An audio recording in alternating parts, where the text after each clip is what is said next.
What maybe we should do is simply help therapists embrace a variety of whatever they can do to be helpful to the people that they work with. And one of those things is to look at people's religious and spiritual beliefs and practices, and begin to incorporate those in the work. Yeah. I seem to recall in the article you mentioned that you consulted some of these mentalists and got a tarot reading for yourself. Can you share with us some of your personal experiences around that? It took us a while, actually, to get, and we started with the mentalists because they were professionals, and we thought that they might be more willing to speak with us, especially if we offered to pay them.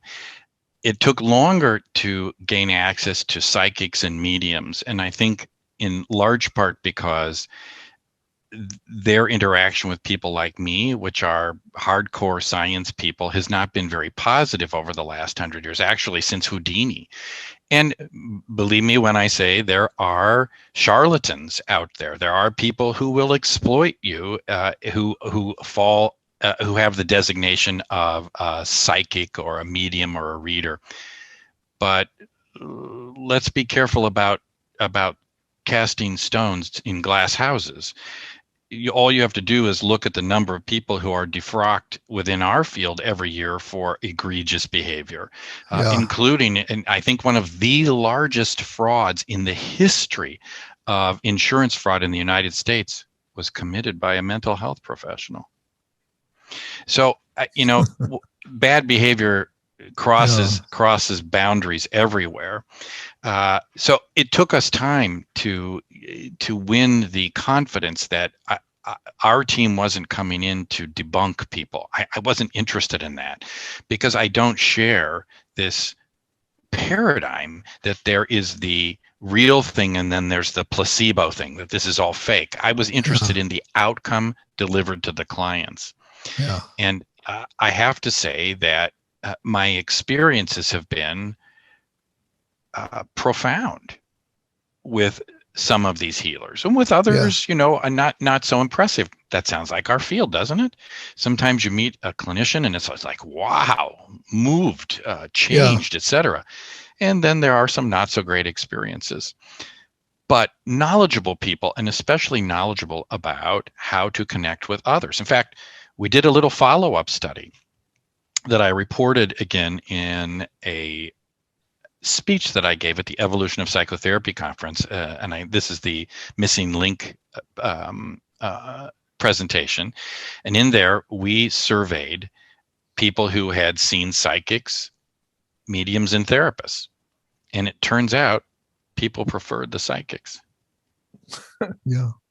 And actually found them more effective. Now it wasn't a race to me. It wasn't a horse race in which is better. That's crazy thinking. It's the same thing with, is CBT better than IPT or ACT?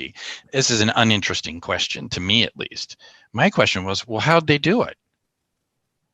And what could we learn from those folks?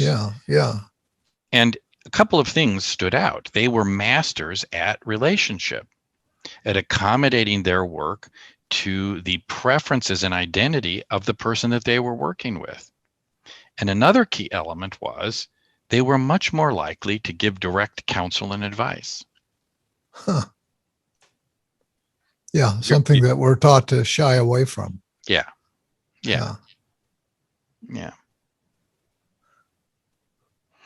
So a line in your article that I really think is telling. You said, psychotherapy doesn't sing to the soul. In the way that some of these other approaches, they make sense to the person, to the client, and fitting into their internal world, and something in them goes, that's what I'm talking about. And this is where our team thought our field could improve by widening its lens, moving beyond. Nowadays, everything in psychotherapy is either in your thinking, your behaving, your emotions, or your brain chemistry. It's pretty predictable. You can almost predict it if the therapist just tells you what their approach to therapy is. Yeah. Then you can tell how they're going to explain your particular problems. But human beings are bigger than that.